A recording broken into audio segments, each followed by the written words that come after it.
आई जब बहन लोग एगो शिव चर्चा कहानी लेके आइल बनी तो पहले शिव गुरु के प्रणाम करतनी, माता भवानी के, कार्तिक गणेश और सब समस्त देवी देवता के प्रणाम करतनी और सब शिष्या बहना और नीलम दीदी, हरिंदर भैया के प्रणाम करती हुई चलिए एगो शिव चर्चा कहानी लेके आइल बनी तो सुनावतनी।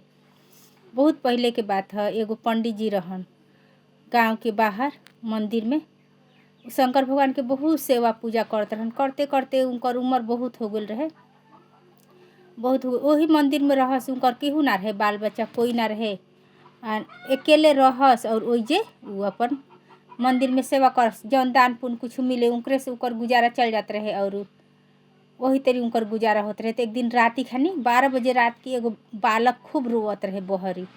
तो आके देखो तरन, कह तरन कि कहाँ से बालक कब से रो रहल बा। तो आके देखलन तो एगो बालक रहे सुतावल 6-7 महीना के। तो चारों ओर देखे लगलन, कहलन कि केकर बालक ह, के एजा सुता के चल गुल बा, आके ले जा लगो, इतना रात के इतना रो रहल बा। बहुत देरी गोदी में लेके बुलाओ तरन चारों ओर से, तो कोई ना आइल। तो ले गुलन अपन मंदिर के भीतर ले जाके चुप उप करा के तनी मन दूध रहे तो उहे पिया हुआ के रखलन। फिर सवेरे सब गांव में खबर भेजैलन कि केकर बालक ह, एजा एगो मंदिर के सीढ़ी पे के छोड़ के गोइल बा, से उ बालक बहुत रोवता, जेकर भी ह उ अपन ले जा बालक। सब केहू से कहलन लेकिन कोई ना ले गोल, कोई केहू बालक रहबे ना कइल। का जाने के रात के उतना लिया के सुता देले रहे। तब कोई ना ले गोल। तब कहतरन कि अब का करी, कहाँ दीही। वैसे ही पोसे लगलन, जे कोई भी आए दूध चढ़ाए, फल फूल चढ़ाए तो वही में से दूध में से अपन हलुआ उलुआ चढ़ाए, वही तरी खिया के पोसे लगलन। पोसत 5-6 साल के उनकर उ बालक हो गलन। वो बालक उनकरा के बाबा कहस और भोला नाम रखलन उनकरा के। तो खूब प्यार से पाले लगलन। उनकर केहू आगे पीछे तो रहे ना, तो पाले लगलन।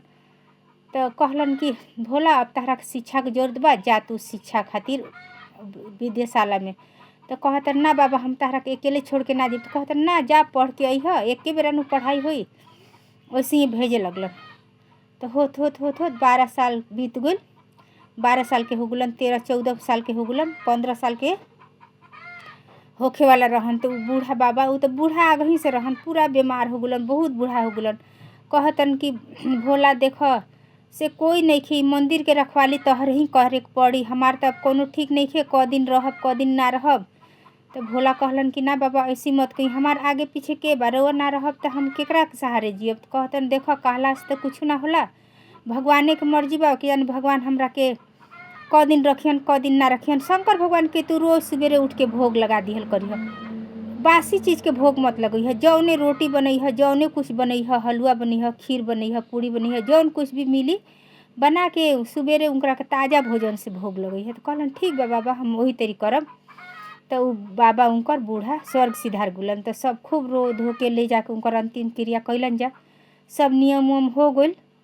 तब जौने मिले, आटा मिले, कुछ मिले, सवेरे उठस 4 बजे नहा के धो के का करस कि भोग लगावस भगवान के। जौने रहे उहे लगा देस, जौने रहे उहे भोग लगा देस। केहू कुछ लियाए, कहलन भाई हम सवेरे बना के लेबल लोग तो हम भगवान के चढ़ाई, बासी हमार बाबा मना कइले बड़न, बासी भोजन के भोग ना लगाए के।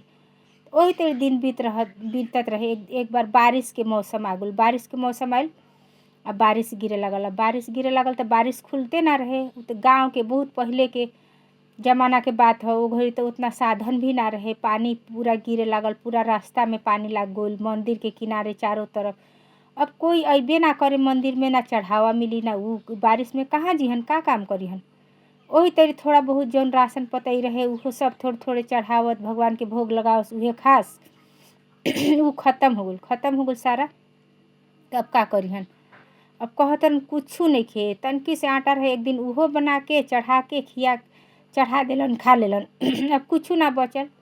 तब एगो बोतल में थोड़े गंगा जल रख लेलन। तो कहतन कि का करी, अब तो कोनो चाराए नइखे, ना बहरी निकले के चारा बा, ना कुछ आवता, हम का करी। अब उहे का करस, सवेरे उठस, नहा धो के शंकर भगवान के गंगा जल के भोग लगा देस और गंगा जल उहे भोग लगइल का पी लेस और पानी पी के रहतरन। 1 दिन बीत गइल, 2 दिन बीत गइल, 3 दिन बीत गइल। तब तो उनकर उठे के भी शक्ति ना रहे, कुछ खाए के ना मिली, तो कहाँ से आदमी के शक्ति रही। और बारिश खुलबे ना करे, दिन रात बारिश होखे, ना कोई आए।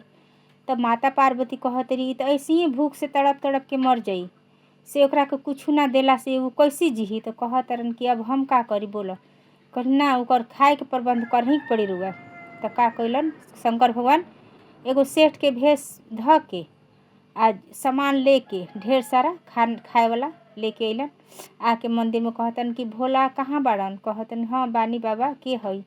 तो हम सेठ जी हई, ये जाके एगो व्यापारी मंदिर में भेजला हन सामान से ल तहरा के भगवान के भोग वोग लगई है, चढ़ैया और खैया। लेके राख लेलन, बड़ा खुश भइलन, बहुत सामान रहे। वही तरी बनावस कहस कि बेसी हुई तो दूसरों खिया, बारिश में तो सब केहू के दिक्कत हो गए।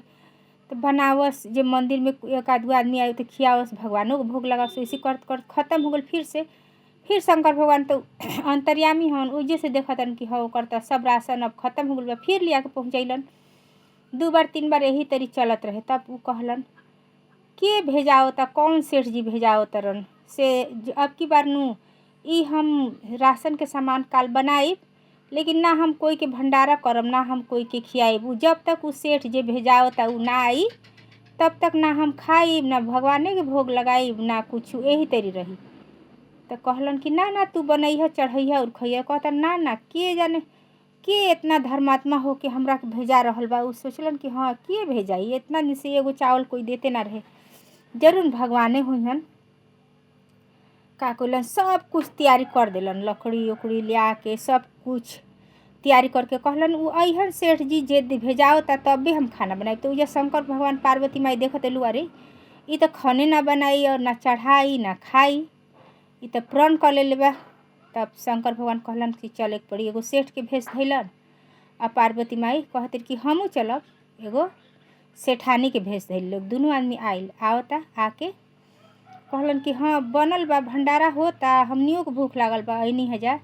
तू ही न बोले रहा, कहला कि हमार सेवक जाके कहला हन कि जब तक रोआ ना आइब जा तब तक उ ना भोजन बनैहन, ना खैहन, ना खियैहन।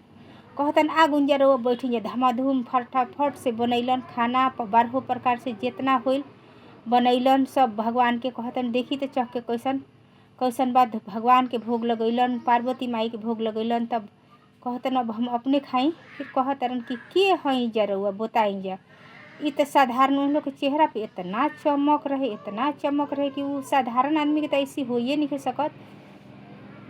कहलन चरण पकड़ लेलन, कहलन कि हे भोलेनाथ, हे भगवान, से हमरा के नू एक बार अपन दर्शन दी। हम जान गइल बानी कि आपे हई, से ई दोसर केहू ना ह, सेठ कोई ना ह, आपे हई। आपे हमरा के इतना दिन से भूखे रहत रहनी है, आपे इतना दिन से हमरा के भोजन भेजावत रहनी है, से आप एक बार हमरा के दर्शन दे दी। तब भगवान कहतरन कि शिव पार्वती ओजे अपना रूप में आगुलन जा। ओजे चरण पकड़ लेलन, कहलन कि अब हम एजा से कहूँ ना जाइब, आप लोग एजे रही जा, हमरो के साथे ले चली।